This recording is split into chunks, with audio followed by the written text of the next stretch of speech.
Assalamualaikum warahmatullahi wabarakatuh. Halo semuanya, perkenalkan nama saya Nur Afni Ramadhani dari kelas AK19D jurusan Akuntansi Fakultas Ekonomi dan Bisnis Universitas Muhammadiyah Makassar.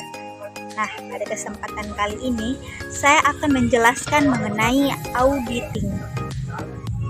Jadi, auditing adalah suatu pemeriksaan yang dilakukan secara kritis dan sistematis oleh pihak independen terhadap laporan keuangan yang telah disusun oleh manajemen beserta catatan-catatan pembukuan dan bukti-bukti pendukungnya dengan tujuan agar dapat memberikan pendapat mengenai kewajaran laporan keuangan tersebut.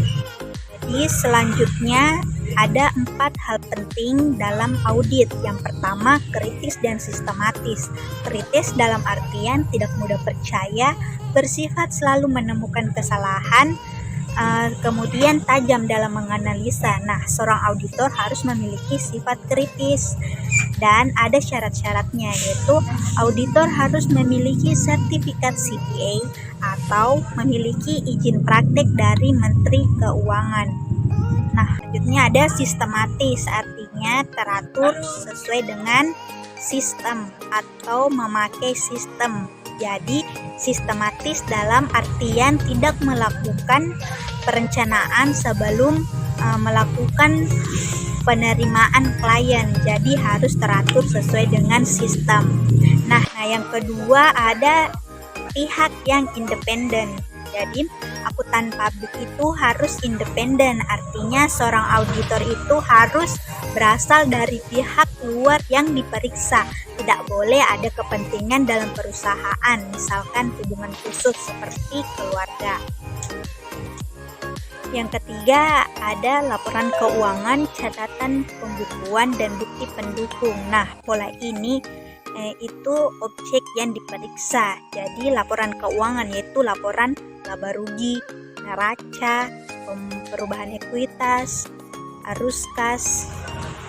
Nah, kalau di catatan pembukuan itu seperti buku kas, buku bank, buku besar. Nah, kalau di bukti pendukung itu bisa berupa rekening koran, faktur penjualan, dan kwitansi.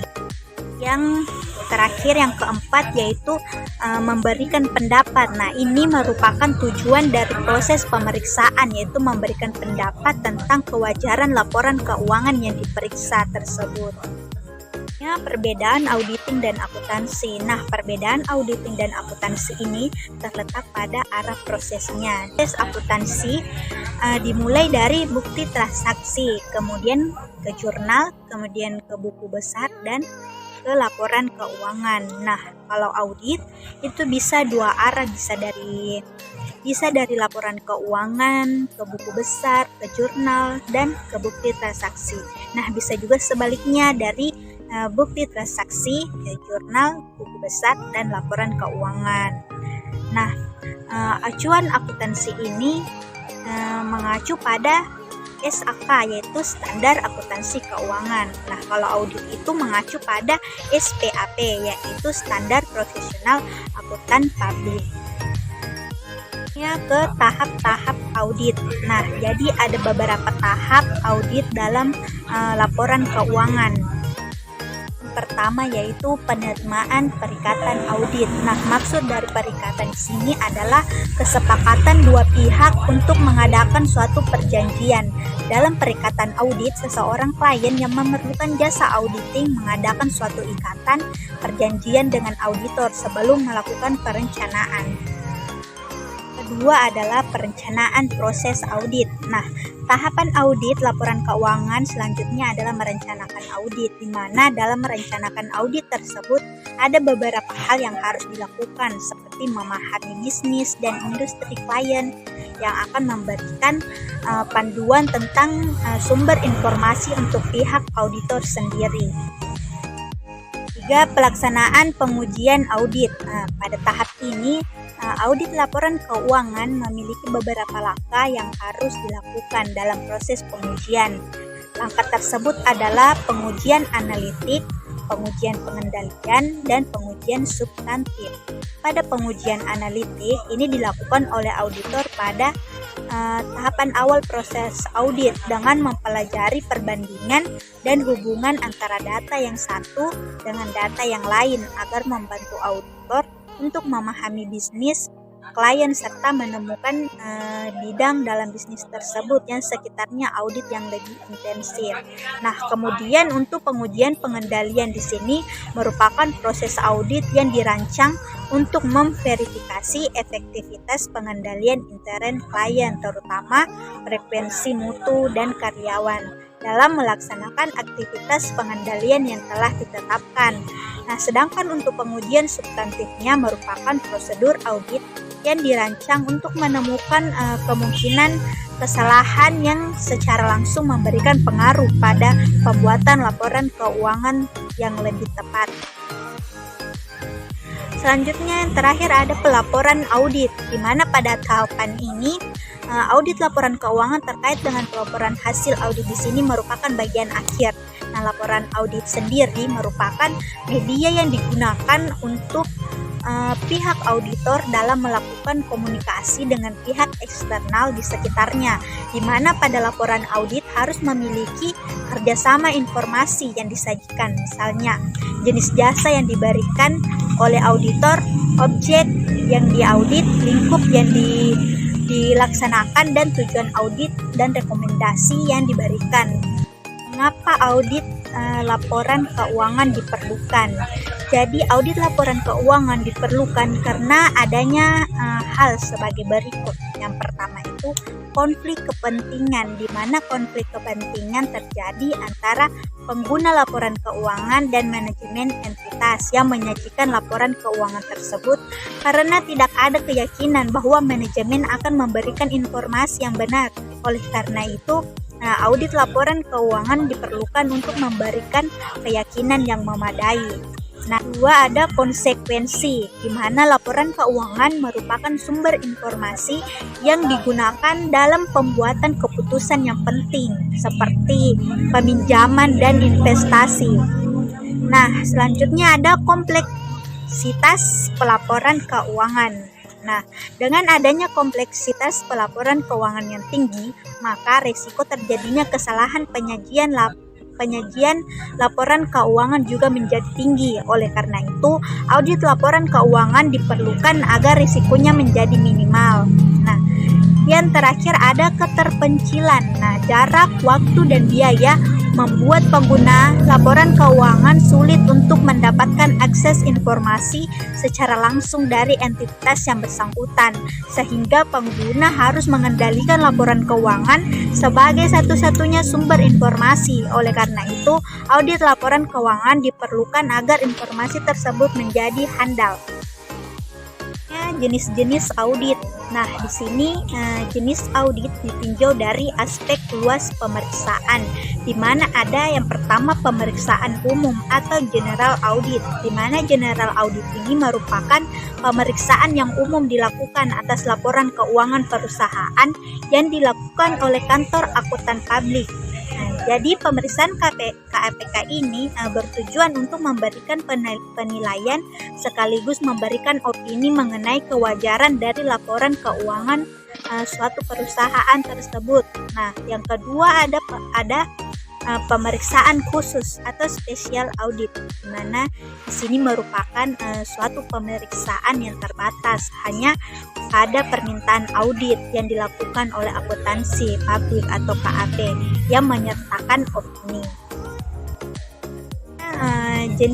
Jenis audit yang ditinjau dari jenis pemeriksaannya, yaitu ada manajemen audit, di mana manajemen audit ini memeriksa terhadap kegiatan operasi suatu perusahaan, termasuk kebijakan akuntansi dan kebijakan operasional. Nah, selanjutnya ada pemeriksaan ketaatan. Nah, di sini pemeriksaan yang dilakukan untuk mengetahui apakah perusahaan sudah mentaati peraturan-peraturan dan kebijakan-kebijakan yang berlaku. Nah, selanjutnya ada pemeriksaan intern, di mana pemeriksaan ini dilakukan oleh bagian audit perusahaan yang mencakup keuangan catatan akuntansi perusahaan yang dilakukan oleh bagian internal audit perusahaan. Nah, Selanjutnya yang terakhir ada komputer audit. Jadi di sini komputer audit ini pemeriksaan oleh KAP terhadap perusahaan yang memproses data akuntansinya dengan menggunakan EDP atau Electronic Data Processing System. Profesi akuntan di Indonesia dan di negara lain. Nah, apa sih itu profesi akuntan? Jadi, profesi akuntan ini adalah semua bidang pekerjaan yang menggunakan keahlian di bidang akuntansi. Nah, seorang akuntan berhak dikatakan menyandang gelar akuntan bila telah memenuhi syarat yang antara lain pendidikan sarjana jurusan akuntansi dari Fakultas Ekonomi Perguruan Tinggi. Nah, yang kedua itu mengikuti ujian nasional akuntansi yang diselenggarakan oleh Konsorsium Pendidikan Tinggi Ilmu Ekonomi. Nah, profesi akuntan ini terbagi menjadi dua, yaitu ada akuntan pendidik dan akuntan non-pendidik. Jadi, profesi akuntan pendidik itu yaitu seorang akuntan yang bekerja di lembaga-lembaga bidang pendidikan. Itu beberapa tugas yang harus dilaksanakan akuntan pendidik itu antara lain membuat dan merancang kurikulum pendidikan akuntansi, mengajar dan melakukan penelitian bidang ilmu akuntansi. Nah, ada juga profesi akuntan non-pendidik, di mana seperti profesi akuntan di Indonesia seperti akuntan publik, di mana akuntan publik adalah akuntan yang telah memperoleh izin dari Menteri Keuangan untuk memberikan jasa akuntan publik di Indonesia. Nah, ada akuntan intern. Nah, di mana akuntan intern ini akuntan yang bekerja dalam suatu perusahaan, organisasi atau lembaga tertentu dan bertugas khusus di bidang akuntan intern perusahaan untuk membantu mengelola perusahaan. Nah, ada akuntan manajemen. Nah, akuntan manajemen di sini adalah akuntan yang bekerja dalam suatu perusahaan atau organisasi. Selanjutnya ada akuntan pemerintah, di mana akuntan pemerintah ini bekerja pada badan atau lembaga pemerintah. Nah, ada konsultan SIA atau SIM, itu salah satu profesi yang pekerjaannya dilakukan oleh akuntan di luar pekerjaan utamanya, adalah memberikan konsultasi mengenai berbagai hal yang berkaitan dengan sistem informasi dalam sebuah perusahaan. Profesi akuntan di luar negeri itu ada Certified Public Accountant atau singkatannya CPA, di mana CPA ini adalah gelar bagi akuntan yang telah lulus Uniform Certified Public Account Examination dan telah menempuh pendidikan di beberapa negara dan persyaratan pengalaman untuk bersertifikasi sebagai CPA. Nah, kemudian ada juga Chartered Financial Analyst, itu singkatannya CPA. Nah, CPA ini adalah gelar profesi yang menunjukkan kompetensi dan integritas dalam portofolio manajemen atau investment analysis. Nah, yang selanjutnya ada Certified Internal Auditor atau CIA. Nah, CIA ini adalah sebutan profesional utama yang ditawarkan oleh The Institute of Internal Auditor. Nah, kualifikasi CIA ini yang dimaksudkan yaitu menunjukkan pengetahuan profesional dan profesi audit internal. Nah, selanjutnya ada Certified General Account. Nah, CGA ini adalah sebutan untuk profesional yang masuk dalam keanggotaan CGA Association of Canada.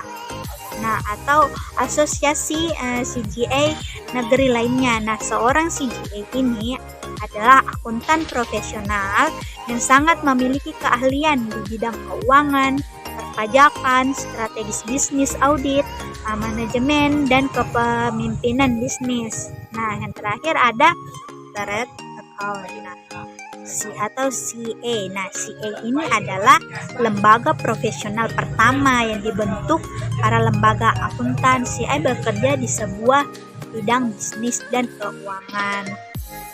Nah, selanjutnya ada peer review. Nah, di mana peer review ini adalah suatu penelaahan kembali atas pekerjaan auditor dan operasi yang dilakukan oleh suatu KAP oleh sesama auditor. Nah, orang yang melakukan penelaahan sejawat disebut penelaah sejawat atau mitra bestari. Peer review. Nah, menurut AISPA, peer review dilakukan setiap 3 tahun sekali atas praktek akuntansi dan audit. Nah, apa sih tujuan peer review ini? Nah, tujuannya ini untuk menentukan dan melaporkan apakah KAP yang direview telah mengembangkan prosedur dan kebijakan yang cukup atas kelima unsur pengendalian mutu dan ditetapkan pada praktiknya. Nah, apa saja sih 5 unsur pengendalian yang dimaksud? Yaitu yang pertama ada independensi, integritas, dan objektivitas. Nah, yang kedua manajemen kepegawaian, yang ketiga penerimaan dan kelanjutan klien serta penugasan. Nah, yang keempat kinerja penugasan, dan yang terakhir adalah pemantauan. Nah, selain 5 unsur pengendalian tersebut, peer review juga melakukan penelaahan atas relevansi dan kepatuhan dengan kebijakan non-prosedur dan kecukupan materi pedoman dan bantuan praktek. Nah, yang terakhir efektivitas program pengembangan profesional. Nah, mungkin itu saja materi dari saya, kurang lebihnya mohon maaf. Semoga video saya ini bermanfaat bagi kita semua. Akhir kata, wabillahi taufiq wal hidayah. Wassalamualaikum warahmatullahi wabarakatuh.